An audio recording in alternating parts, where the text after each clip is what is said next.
Halo pemirsa, Anda menyaksikan berita nasional terkini bersama saya, Ajeng Tiara. Pemirsa, kali ini kami akan mengajak Anda untuk mengetahui informasi terkini dari berbagai isu yang terjadi di dalam maupun di luar wilayah Indonesia. Berikut informasinya untuk Anda.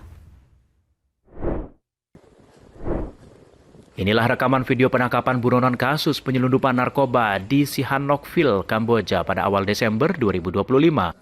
Tim gabungan dari Badan Narkotika Nasional, Interpol, dan BAIS dibantu kepolisian Kamboja membekuk Dewi Astuti alias Par, alias Kajinda alias Dinda di Kamboja. Saat penangkapan, Dewi bersama seorang laki-laki.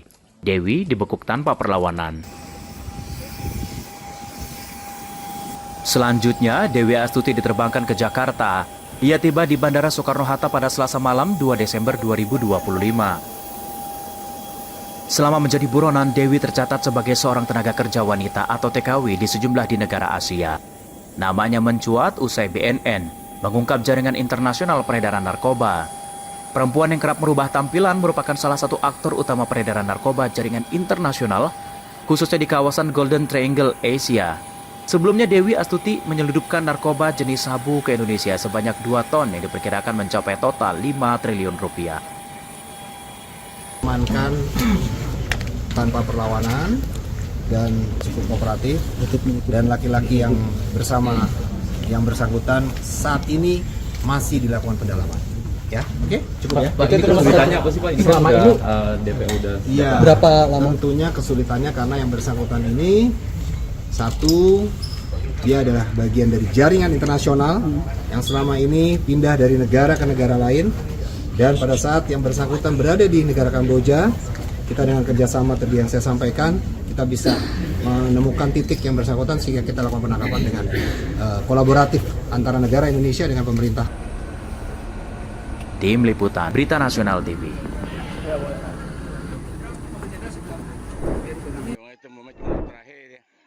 Setidaknya 12 orang termasuk 3 anak-anak meregang nyawa ketika tanah longsor mengubur 2 kapal yang sedang berlabuh di pelabuhan sungai di Peru.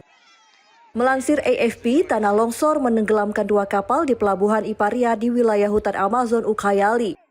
Kapten Angkatan Laut Jonathan Novoa menerangkan 9 jenazah ditemukan, 25 orang terluka dan kemungkinan 40 orang hilang. Mereka yang terluka dibawa ke rumah sakit.